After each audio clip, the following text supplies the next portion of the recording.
day. We thank and praise the Lord God for yet another day. Scriptures say this is the day that the Lord God has given to us, the day in which we shall be glad and rejoice in. Good morning, and thank you so much for joining us. Now we just get straight to our conversation on our Good Morning Uganda Extra today.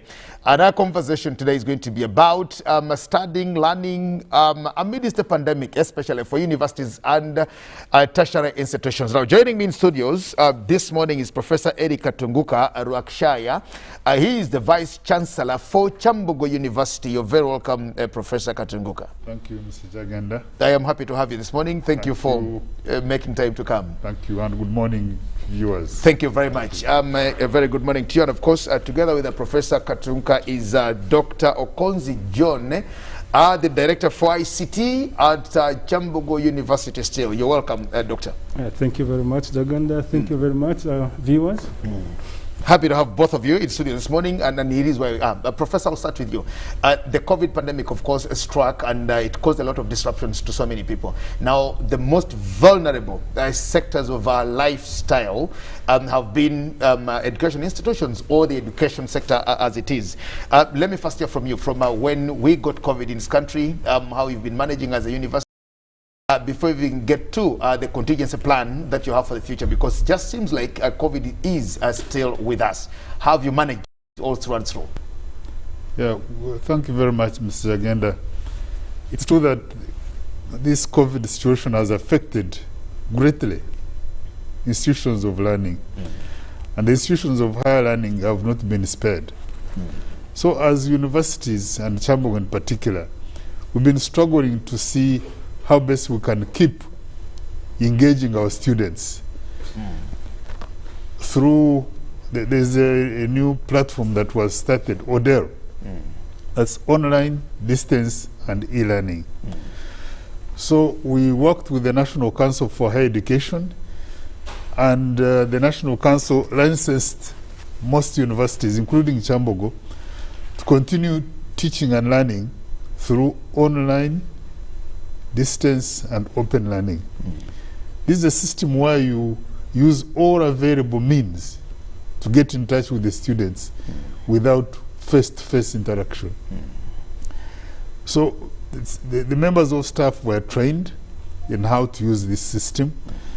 We upgraded our ICT infrastructure to make sure that we can access the students, and we also encouraged our members of staff continue engaging students online. However, there are a number of challenges that we have encountered, and also complaints from students regarding the expense of data. That data is expensive and it's not affordable. Failure of these students to have gadgets, smartphones, laptops, failure to access internet where they are, and also power shortages. Sometimes when they have gadgets, they don't have power where they are to charge the gadgets. So it has not been easy, but many students, about 70%, have been able to access materials. So members of staff have been sending materials through emails, through WhatsApp groups, and we want to thank our students. They have been keen to continue learning, but it has not been easy. Okay. Well, Professor, just before I get to Dr. Konzi here, still to, with you. When COVID got into the country here last year in March, the first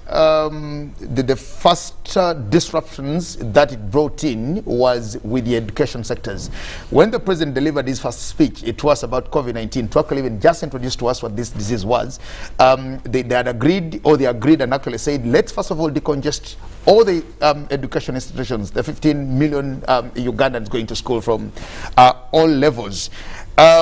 We were not prepared for online teaching or learning or whatever that is. I just want to know, how has it cost you in as far as building the systems and trying to adapt to get to now what we're trying to getting to DEL itself, because this is something that came to us unprecedented. We had not thought about it. We were used to a tradition of a jagenda comes into a lecture room, a jagenda comes to lecture, a jagenda comes and all the things. What has been the cost of just trying to adopt to get there, to even just have 50, 60, 70% of our students learning online? I'll say something and then my colleague John will add on it. Sure. I think Chambogo has been fortunate in that we have been updating our ICT infrastructure. Okay. And I think we have been leading in this country as a university to have appropriate ICT infrastructure for teaching and learning and for administration. So Chambogo University is largely covered by hotspots. The whole campus is a hotspot area, and we find students sitting and using the internet from anywhere in the university. And our council had prioritized ICT infrastructure as one of the major areas of focus. So they had devoted a significant budget to ICT upgrading, which made it easy for us to adopt when that happened. It was very unfortunate for COVID, but I think it has woken us up to think and innovate about how to survive in this very dangerous environment. Maybe my colleague John can add. John, come in. Yeah, thank you very much. Once more, good morning, viewers. Indeed, as the professor has ably indicated, Chambogo University had been over time preparing itself with the integration of ICTs into teaching and learning. We can say the COVID came, but we have been making preparations for some time. We introduced systems for teaching and learning way back in 2014, and we've been building on that. Okay. And indeed, we have... as early as 2015, you had started piloting yes, e-learning. E-learning, yes. Okay. Actually, even the 2015, we say it was the kind of takeoff. Chambogo had the Odell way back in 1997 under the Virtual African University. We had that program. So that has been built on that since then. So in other words, Chambogo has been preparing itself towards this direction, going online in terms of teaching, but specifically integration of ICTs into teaching and learning. Okay. So as the professor has ably said, the University Council ring-fenced funding for ICTs because we knew the significance of ICTs currently and also for the future. So that has been there. So we have systems, platforms that enable teaching and learning. What is very critical was not to build the capacity of the teaching staff. And as he said, there were these challenges of the staff members and the students having access to gadgets and data. That has been the major constraint of this, because for you to be able to access e-learning, you need to be where you are. Now, the challenge has been for them to be able to access these e-learning platforms where they are. And I think that is what we're trying to look to address.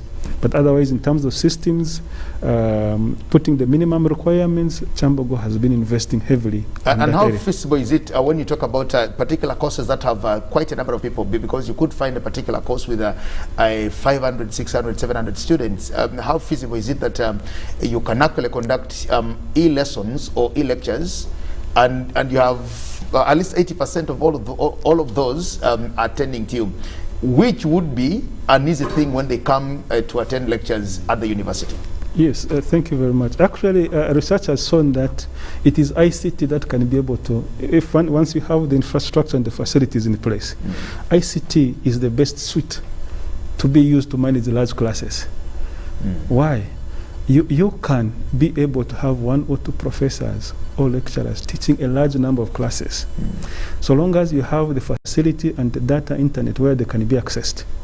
And the systems can enable you to access all those numbers. You see, I can be one, but I can teach over 2,000 students in different places, in different locations, at the same time, concurrently. ICT enables that. very, very well. So the critical things about this is having the ability and the knowledge to be able to access these systems, and also having the right attitude towards the use of this system. That's another critical part of it, the attitude towards e-learning. To many of our staff and students, this is still a challenge. Everybody is used to the face-to-face. But once we have the mindset that this is possible, it is possible. Today you see many people are using Zoom and so on to do meetings, to access so many people at the same time. It is happening, and they see that is possible. So it is just now our mindset to go towards that direction. Once the mindset is changed, we know that it's possible. Whether being the theoretical or whether being even practical teaching and learning, it can be done using ICTs. ICTs has got many facilities to enable even practical teaching to take place. And the students are able to, you can be able to show people, I'm doing this, wherever you are, even in the labs. I can be able to assess my students. I can be at home, but I can see them doing something in the lab. ICT enables that. There are so many tools in ICT that can be used for that purpose. Okay, how about being able to tell your attendance, your class attendance? For example, on a regular basis or before COVID, we could tell that if you have a class of 600 students who come in, you can actually tell that this is their attendance on this particular day, or throughout the week. I have at least an average of 400 students attending my lessons, my classes, whenever. Does the system also facilitate for that to actually know? And the other bit also comes with the interaction that we normally have in classes, because at university we study, we learn, as we also do presentations and stuff like that. How do you manage that online, where Uganda is in Entebbe, or Konzi is in Arua, Katuguka is in Nabishenyi, and you know, that kind of interaction? Yes, actually, that, as I said, ICT enables that much, much better. You see, sometimes in a physical class, I can say, like, we have classes which are 800 and so on, very large classes. Very large classes, you may not in know. homes, yes. Yes, that's true. But with ICT, for example, today, you have a virtual platform that enable online but face-to-face. I can see you, you can see me. I can enable you to interact. I can make, because once you log into this, it registers you. So in other words, your attendance is registered automatically once you log in. And of course, also today, these platforms enable really physical online face-to-face. I can see you, you see me. You see that? So with that kind of platform in place, it becomes easier for interactivity. Actually, one of the key advantages of these platforms is interactivity, collaborations, being able to share information in real time. So this is possible with this kind of platform. So the technologies have grown. So it's just important for us to embrace them. Once we embrace them, we know that it makes everything easy. Okay. Yeah. Mr. Vice Chancellor, let me turn to you here and talk about the exams on online exams. We also tend to think, because our education was structured to that other particular bit of it. You know, when you talk about exams, everybody gets sick because an exam is actually coming. The moment you actually say next week we're beginning exams, people get into that madness of sorts. We now talk about online exams. How do we manage them? How do we do them? And how do we actually even ensure that it's actually a Konzi was sat this exam, it is Jagana was sat this exam, and not a Katunguka was sat in place of some other person? Because I think this is one of the things that the people want to know with the online learning. Thank you, Mr. Jagenda, for that. One of the other roles I perform is that I chair the National Council for Higher Education Council. Okay. And we have been discussing this at the National Council for Higher Education. And we are aware of the challenges of online examinations. Sometime back there was a rumor that Chambogo was going to conduct online examinations. And it went out in social media. It went viral. It went viral everywhere. We came out and said, no, as Chambogo, our Senate has not discussed the possibility of online examinations. We are aware of the challenges, especially with the large class numbers, student numbers. It's difficult, but I think it is doable where you have fewer students. And this is happening in some small universities. UCU, I think, has tried to try it out, and we don't know how well it works. But for examinations, you want to ensure that anybody who wants to do the exam has actually access to that exam. And I think John can also come in at this point. Yes. But it's not an easy thing to do. And I think as we continue learning, he talked about attitude change. We found that change of attitude is one of the main hindrances to adoption of new technologies, especially for older people who may not see, who are used to face-to-face, interacting with the students, and all these things. So with this COVID and the way it is behaving, we need to adapt ourselves to new things and continue trying out new things. However, we are very cautious with going online for examinations. We have to study it in greater detail. We have to improve our ICT infrastructure so that a student in Karamoja can attend classes, can sit exams. And I think that there are new technologies which are coming for you to be able to tell who is sitting that exam. Because as he said, you can see them and they can see you. But with advancement in ICT, I think we'll try that. But as of now, Chambogo Senate has not discussed and agreed to conduct examinations online. Okay, would you like to say something about the exams online? Yes, yes. As an IT expert. Exactly. You see, assessment in terms of exams, there are a number of factors we consider. But as the professor has already put it rightly, ICT enables so many things, including actually online assessment. So the question here is our traditional approaches of examinations.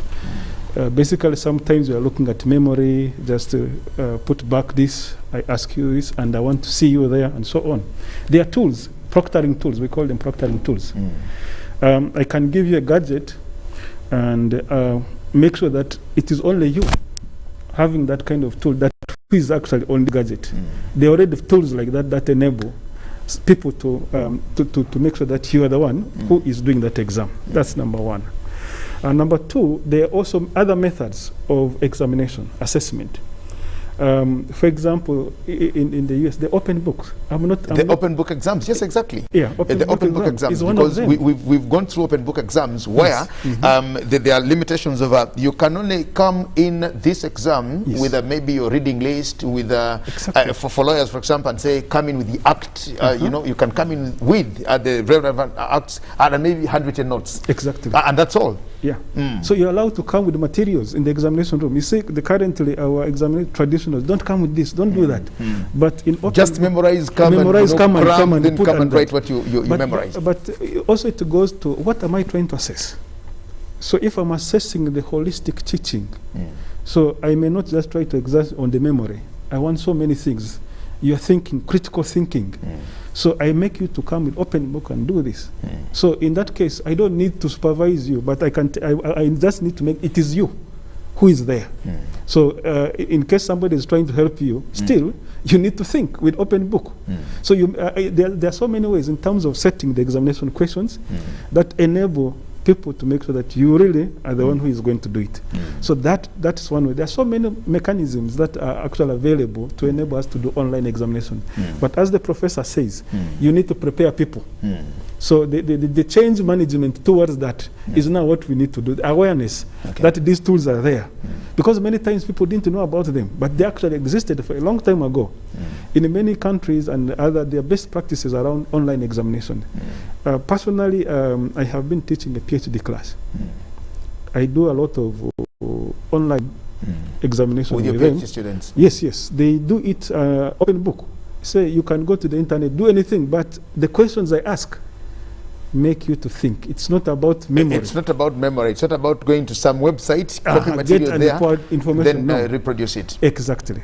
So the questions, the methods we use for answering questions, I mean for our questions and so on. So there are many methods that are in place that can be used for online examinations. But as I said, change management and preparing our people towards that direction. But the tools to do online examinations are there. So we're in that path. of preparing people towards that direction. Okay, well, very important. Before I get back to the professor, how are the students appreciating this, and how are their parents also appreciating this? Is it an exercise that you see will actually gain momentum? Do you have the goodwill of the students, or they're only just doing it because they have nothing to do?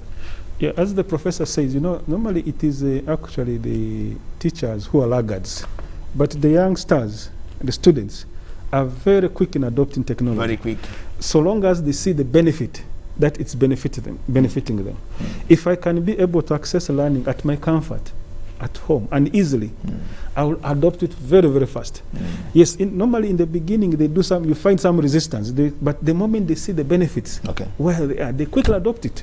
So I can say that many students... Keeps them away from the traffic jam in the morning. Exactly. It keeps them away from the rains in the morning. It keeps them away from working out of the beds very early in the morning. Exactly. Once they know they can sit in their houses and do this, then they'll possibly appreciate it. Let me give you an example. Yes, you're coming to the university, you need to pay transport, you need a board of 5,000 and so on. But today, even the cost of data is going down.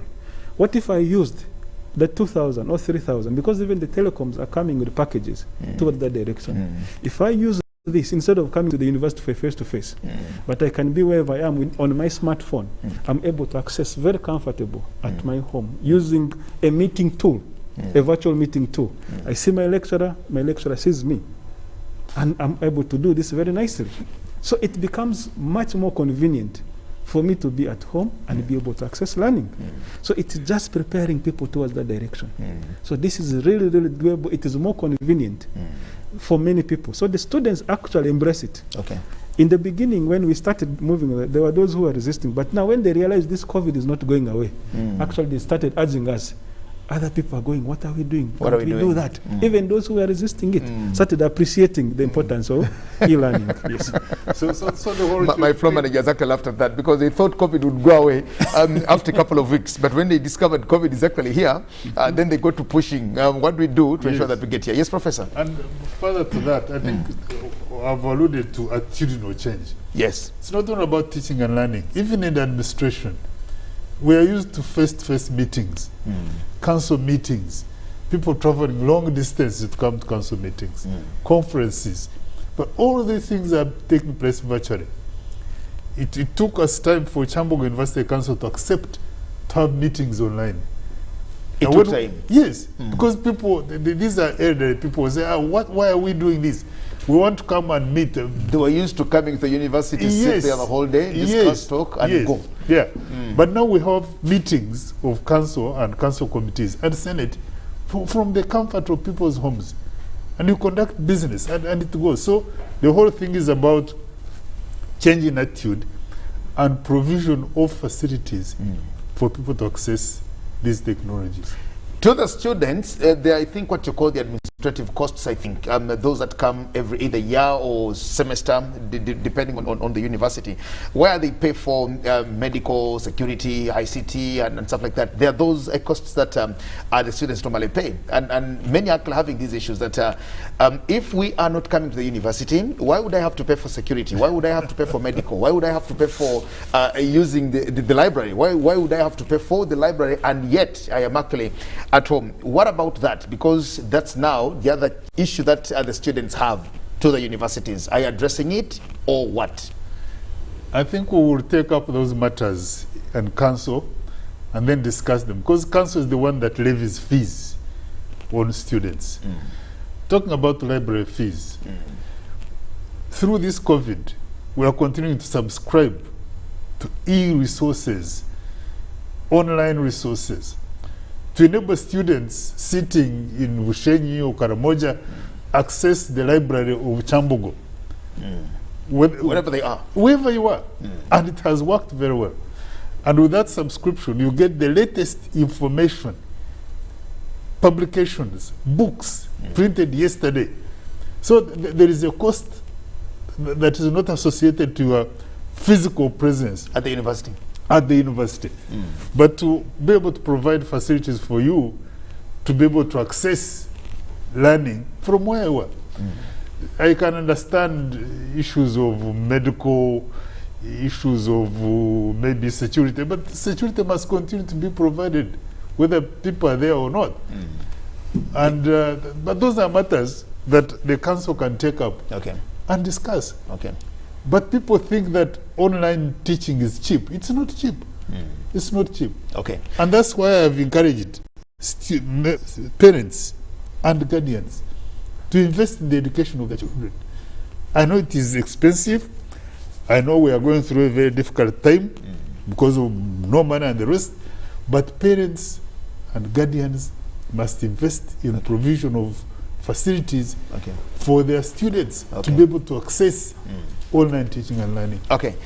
We also heard that there were about 2,000 or 3,000 students whose data was actually deleted from the system. I don't know whether this is a rumor that you would love to debunk, but it's also important for us to know if it will happen. What is the fate of those so many students whose data was deleted from the system?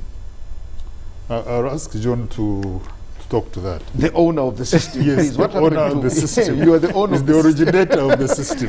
Thank you very much. Indeed, I would like to clarify that there was an incident, an experience of cyber attack at Chambogo University that happened 2 weeks on the 10th of 10th of this month? Oh, this month, yes, or August, yes. And in that, there are some services that are disrupted. This included our website, our even library system, which he has talked about, our system which we use for managing student records and so on. Yes, but the good news is this. As a university, we have business continuity really plans in place. So there's always a DRP plan we have. Every system we have backups. Okay. So even if some system is disrupted, definitely there's a backup somewhere where we continue working. And the university is continuing working, much as we talk about deletion and so on. We have the data. I must make assurance to the public that that data is available, and the students' records are intact, and the graduation is going to be there. And this attempt on disrupting the university services is being investigated by police. Okay. So we let them do their business. Okay. We don't want to interfere with their business, but for us, we want to make sure that the university business continues. Okay. And that's where we are. So there must be comfort to the public that the data is there. Okay. Yes, we have. So whatever was lost has been affected. Whatever was affected, actually. You didn't lose it forever. We don't lose it. It's there. So the students don't need to worry. They don't need to. There's no need to worry. No. Okay, we'll take a break, and when we return, we'll talk about the other issues. We talk about graduation. I think you're going to have your first graduation ever, which is virtual. We want to know how it's going to be conducted, what needs to be done. For students who have possibly not met also. Now, that's another issue of graduation fees. University students normally say, we pay graduation fees because we know we're going to convene at Chambogo University. There will be that fanfare. Now, when I am going to graduate virtually in my bedroom, why would I again even have to pay for the graduation itself? And yet I'm not supposed to be at the university. We'll take a break. And when we return, we'll talk about much more of these things. And, we're discussing education in emergencies. And with me in studios is Professor Eli Katunka, the Vice Chancellor of Chambogo University, and Dr. Okonzi, the Director for ICT, still from Chambogo University. We'll return shortly. Thank you. Live from UBC Studios in Kampala, this is Good Morning Uganda Extra.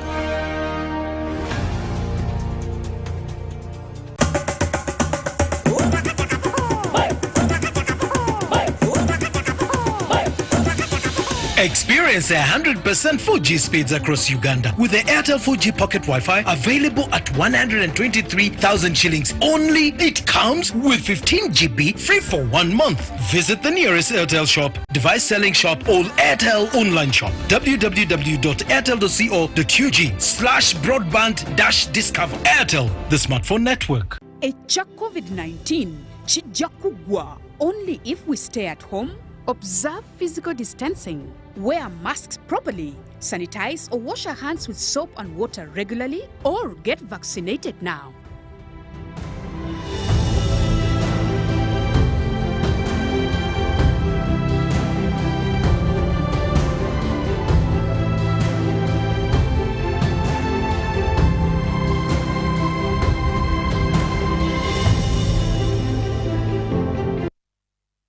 When you talk about our motherland Uganda, the Pearl of Africa, you cannot fail to smile because of the smile that fills the faces of the citizens. Our nice good weather and nature that sustains us all, that enables us all to continue each in their own way because we are all different even according to each individual's work.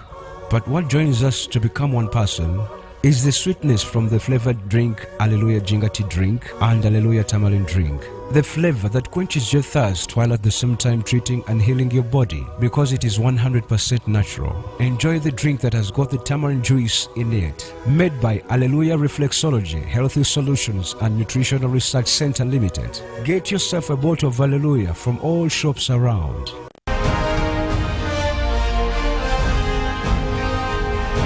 Live from UBC Studios in Kampala. This is Good Morning Uganda Extra.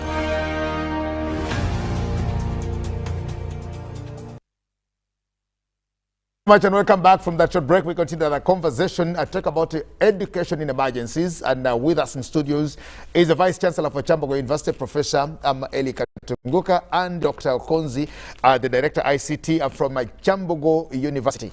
Professor, talk about graduation. We talk about graduation. You're going to have your first graduation. When is this? What is involved, and how is it going to be conducted? And for the first time that we're going to do a virtual graduation for Chambogo University. The fees also are an issue because people pay this money to put on the gowns and to be around the compound and all the things too, which is not going to happen this time around. Talk to us about graduation. Thank you very much, Mr. Jagenda.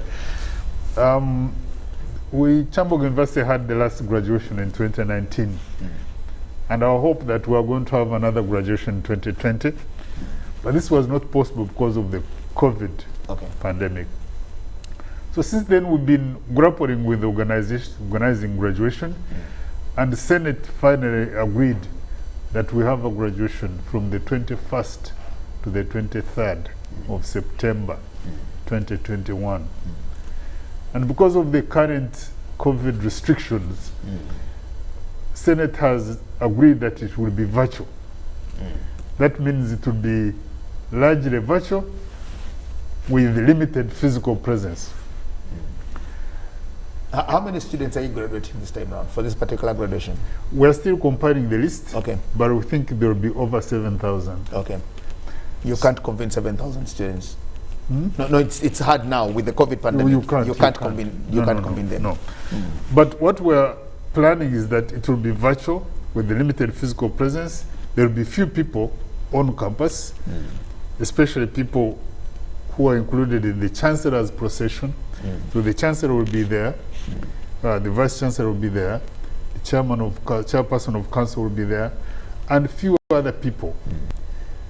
And we have invited the President, who is the visitor of the university, and we have indication that he has accepted, but he will be addressing us from State House.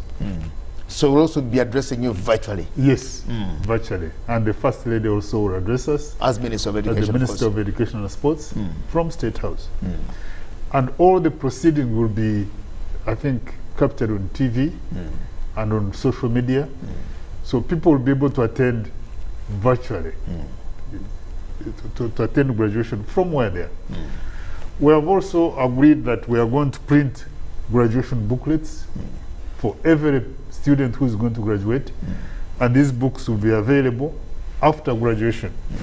This is important because many people take that as the evidence that you have actually studied. Sure. And the university has said, yes, you have met the requirements for the award of this qualification. And it's a good record for them and their parents and guardians. And we have also agreed that the names of the students will be read. So you can listen in also on radio and be sure that my student has graduated. So we'll try to minimize the number of people on campus to avoid the possibility of the spread of the COVID. Now, we talked about the fees. The fees for graduation cover a number of things, including the graduation booklet, which will be printed. Which will be printed. Whether you'll come to the university or not, yes, but it will be there. It will be there, and it is for you. You can pick it whenever the situation improves. It also includes the transcripts, which will be printed, and the certificates. Because of the COVID situation, we may not be able to provide the certificates and the transcripts on that day, on the day of graduation, as we have been doing. But immediately after graduation, these certificates and transcripts will be printed, and they can be accessed by the students. Hopefully, when the situation also improves, or if they can come to the university one by one, they can access these documents. So the graduation fees is not because you are coming to appear in a gown, because the gowns, students normally buy these gowns for themselves. So that's an extra cost for them. And we thought this is important for us to go through this so that the students can graduate and then use this information to seek for jobs and continue with life. Because COVID, nobody knows how this virus is going to behave going forward. There is a speculation of a third wave. We don't know whether there will be... Kenya, I think, has got the fourth wave. We don't know whether South Africa has been under lockdown almost forever. Yeah, so we don't know. We must all adopt to new things. But in all this, I must thank the government of Uganda for continuing to fund education institutions, universities especially, and releasing the money, releasing the salaries of staff in full. And I think I had to hear that from you also. Yeah, it is something which demands us to appreciate, because many other people in other sectors have been suffering. But the government has continued to release the salaries of all people working in universities in full. And therefore we urge members of staff to also plan and work so that we can deliver services to our students through graduation and through online teaching. Mr. Director ICT, yes, Doctor, talk about graduation online and the virtual graduation, because it's still your docket. It comes back to you now. You know, you people with ICT are now the ones that we're now resorting to for many of our solutions to the problems. Yeah, you're spot on that. You say they are talking about the cost. Definitely the cost of broadcasting this graduation, where they are, involves systems. So we have to invest in the ICT systems to enable them to be able to be wherever they are and attend and participate in the graduation system. So the professor is right. It's just not about the appearance there. There are other costs involved in making sure that the students are able to attend the graduation. So as Chambogo, we have invested in platforms that are going to be integrated with your broadcasting systems, will be integrated with the social media, will be integrated with the other providers, that we can have a wider coverage. And for example, today we make use of Zoom. Zoom is integrated to Facebook, is integrated to, of course, Facebook has a problem, YouTube channels and so on. The students are in these social media platforms, and we make sure that we have systems that can integrate and broadcast and be able to interact with us. So when we do this, there's a bit of investment we do and time and costs associated with those platforms, which enable them to conveniently participate, and not only participating but also interactively participate wherever they are. So we have prepared ourselves in that direction.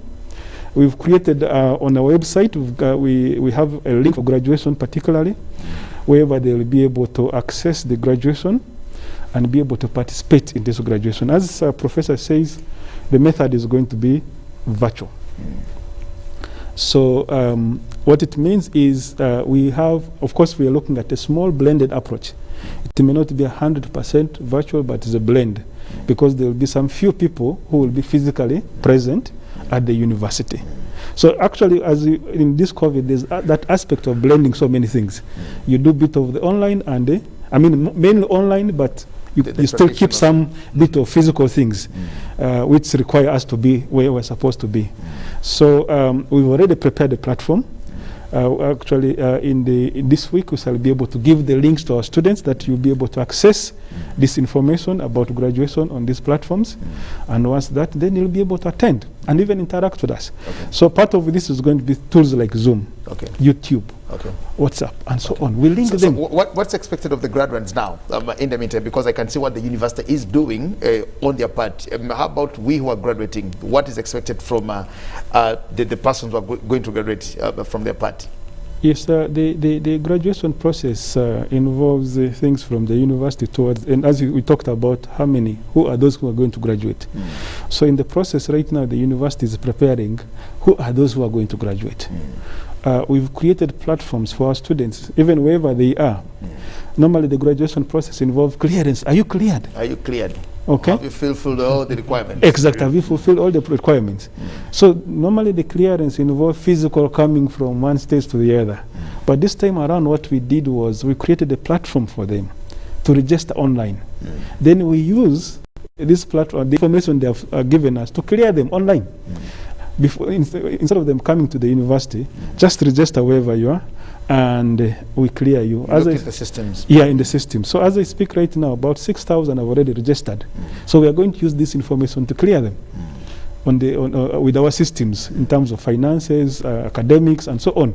That is the process that is ongoing to prepare them for that. So we urge them to register. And for those who are cleared for graduation, shall they be notified? That Yes, definitely. Because I think it also... we even soon, as the professor said, the list is going to be on that platform. Okay. The graduation list, that you are real on the graduate, and the list will be there. Okay. So they'll be able to know that they're actually going to graduate. Okay. Yes. That's 21st, 22nd, and 23rd of next month. Yes. Let's talk about the online, the ordeal here. If you are in a law school, it becomes very easy, because apart from the mooting, virtually what we do in law school is very theoretical. Studying, reading, acts, and doing all the things too. But when it comes to subjects or courses like engineering, which also require some practical mechanisms to it, how do you manage it online? Because I want to look at that other aspect. If I am lecturing law to law students, it is as easy as citing a case, talk about the case, tell the facts, tell the court ruling, what was the holding of that particular case, consult from this act, consult from that act, consult from this statute. But when it gets to engineering, I look at lots of practicals in there. How does ODEL consider and facilitate for the practical learning of those students, especially in engineering? Yes, thank you very much. Good enough. I have a background of engineering myself.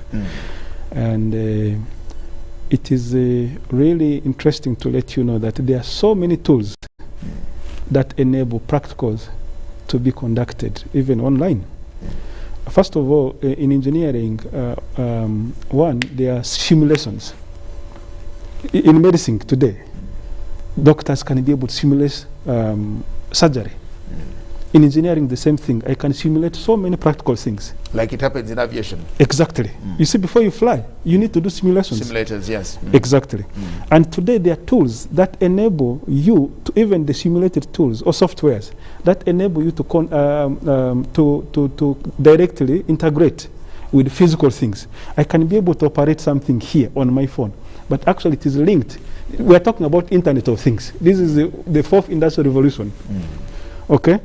Internet of Things. I can connect physical things to virtually, and I be able to manipulate them. In engineering, we want to manipulate things and make sure that we design, create things. So using ICT tools, you can be able to create things. Actually, ICT makes it even much, much smarter, better, and easier to innovate and do practical things online. So, for example, I can be here, and I can be able to operate so long as I have a tool or a software that integrates with a physical system in Chambogo Lab. I can actually be able to carry out a practical at Chambogo Lab. Or I can be there, and then somebody can be able to help me and view what I'm doing here, vice versa. So there are tools in place. Now, talk about things like virtual reality. This is still a fourth industrial revolution. Augmented realities. All this enable practicals to be done and visualized properly. So it is the tools are there. As I said, we are getting there. What needs to be done is now embrace these tools. Many times people do not know that it is possible. But there are so many tools in place that enable us to do practicals using online. I can give you, even just physically today, I can be operating this as people are seeing me here. Somebody is seeing you operating this. But I'm able to assess whether you are doing it or not somewhere else, either using Zoom. So long as I focus the camera on you, you're able to do this wherever you are. It's possible. You are doing a practical. I can be in a farm and doing practice, but somebody is able to see what I'm doing there. I can direct you processes, steps by step, to carry out a practical wherever you are. It is very possible to do this. So the tools are available. ICT enables that. So what we just need to do is to embrace, train our people, and we know that it's possible. Okay. What I appreciate is that at university level, you're actually doing your best. You're trying to do your best. You're trying to put up the systems. You're trying to ensure that you actually continue with learning. Let's get back to the regulators now, the Ministry of Education and maybe government, because we now talk about data. We talk about smartphones and gadgets and stuff like that. I would just want to know from that, because there will be this issue of data is also very expensive. And you are looking at a lecture that is going to, you're supposed to study the whole day, for example, that you're going to go from one lecture to one class to another class to another class, maybe 4 classes a day. And a class that extends for maybe an hour or 2 hours on internet is indeed costly. I just want to know, because you as Chamberlain University are building the systems to ensure that we are helping our students out there. But from the other part now, which is now the government, the regulator, the ministry, the service providers like the telecom companies, is there any talk to ensure that there is internet that is available for all of us at a subsidized cost? You talked about 70%. We would love to have 100% of our students learning online. How are you facilitating for that? Yeah, of course, the number, you're talking about the regulators, you're talking about us in terms of strategy. What strategy do we have in place? I can say, yes, there's already a common understanding that there's a need to make sure that learning is affordable and inclusive, that everybody participates. We don't leave people outside. Otherwise, that will not be very good. So the issues around data, the issues around gadgets, how can we be able to go about this? I happen to be in a team of Ministry of Education who are developing a digital agenda for the entire education sector. There are plans in place to make sure that the regulated aspects, the data challenges are addressed holistically as a government. But as a university, we're also trying to engage the service providers like the telecom. They have wider coverage. So we are looking at the aspects of zero rating our platforms for learning, okay, and making sure that our students who are using these facilities, like the gadgets they're having, smartphones, we can be able to do what they call zero reverse billing. We work with them such that we can be able to, part of the technology fee they pay, we give it to the service providers. Then the zero rate, the platforms we use for teaching and learning, such that at the end of the day, the students are able to access these platforms free or at zero rate. They don't need to pay for data, so long as if I have a smartphone or a tablet that is connected to one of the service providers' gadget, and if we have an arrangement with them, then the students are able to access our learning platform behind their network without them paying for this. Paying for data. Yeah, for paying for data. So they access it free. So that's the kind of options now we are looking forward to, so that our students can be both teachers and the students are able to access this information, the materials, learning and so on, without paying for them. That makes it much more inclusive. So it involves a lot of responsibility. It's also from the service providers, from government, and everybody, a goodwill of everybody to work together towards this common agenda, because it affects all of us. And if we work together towards this direction, it is very, very possible. So everybody takes a responsibility to make sure that we drive it there. In terms of regulations, we put the right regulations in terms of taxes and so on, reduce the costs of data for the students. I've not studied at Chambogo University. I've been to other universities where they tell you before the semester, before you begin your semester lectures, you pay some amount of money as the lecture begins. Then before exams, you pay. You don't have to sit an exam until you've paid 100%. Let's get to the online studies here.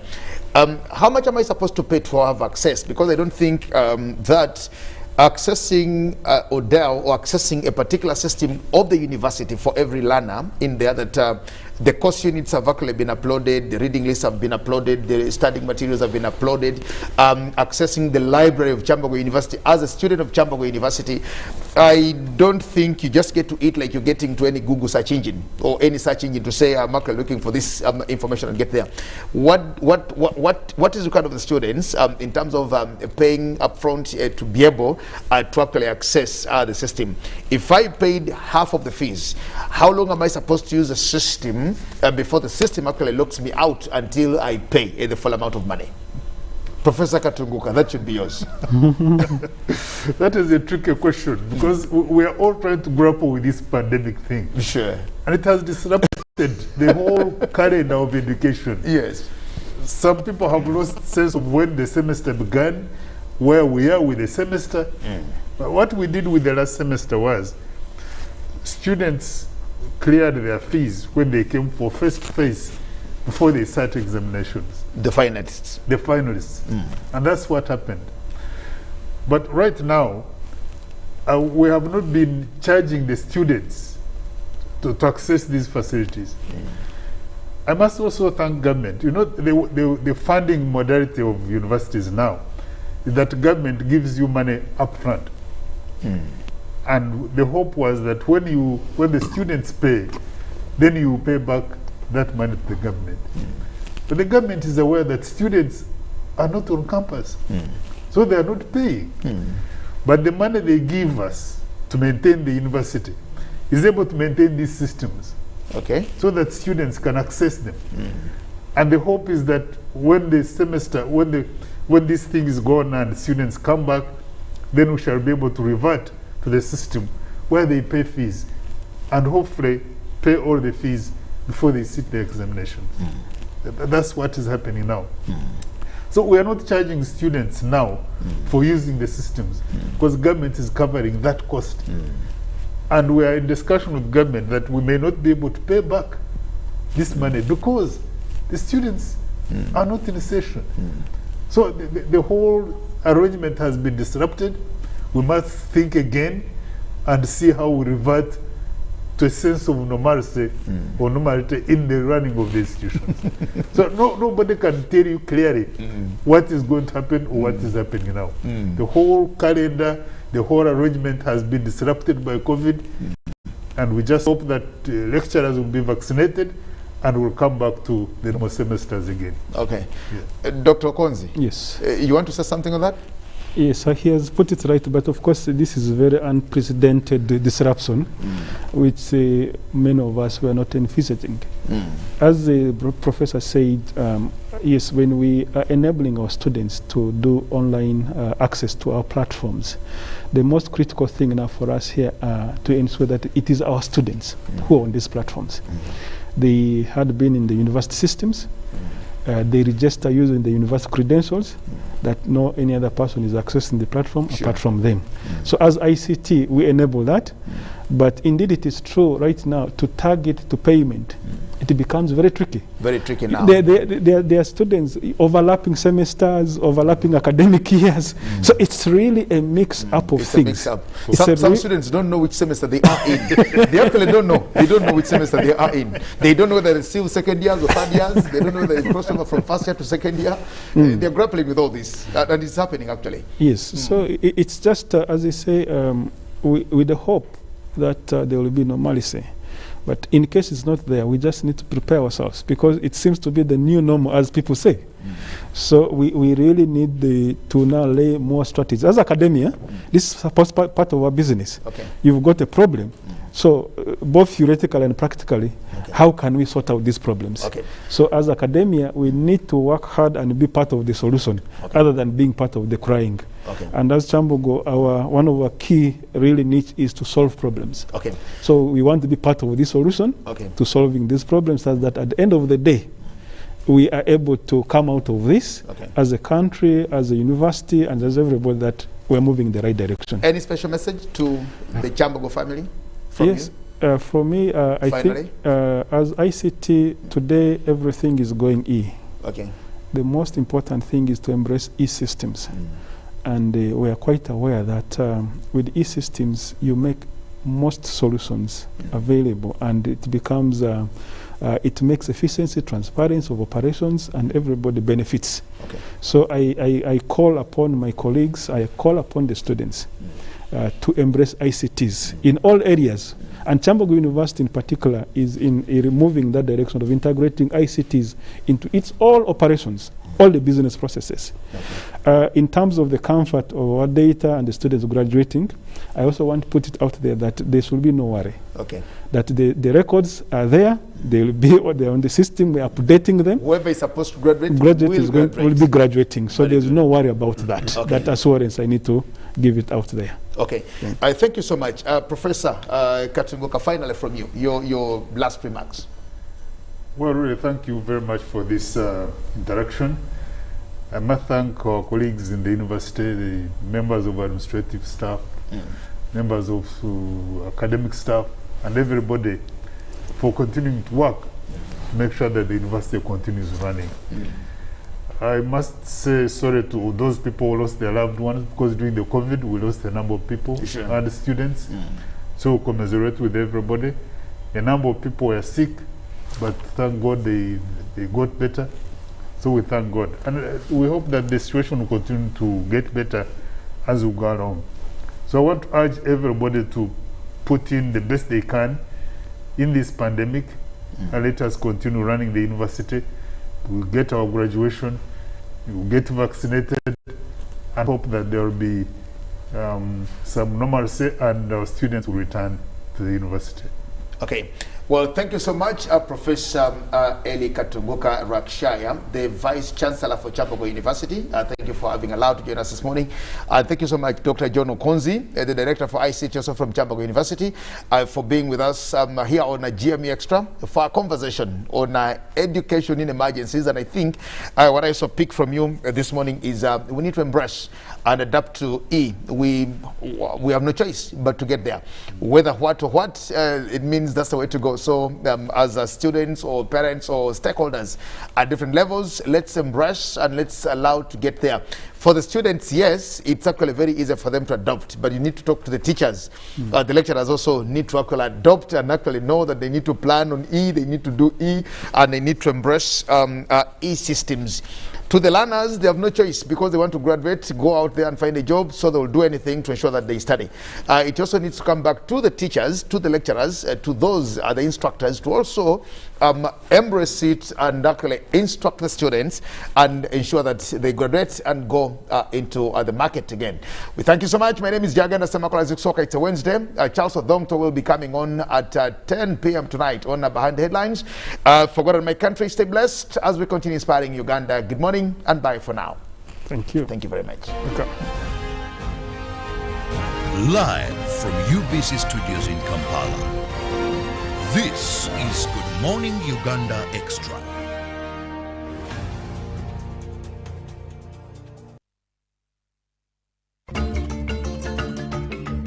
Nature that nurtures our life on Earth determines the geographical surrounding that should be protected and preserved by the community. This is the time we partner with UBC and protect the environment.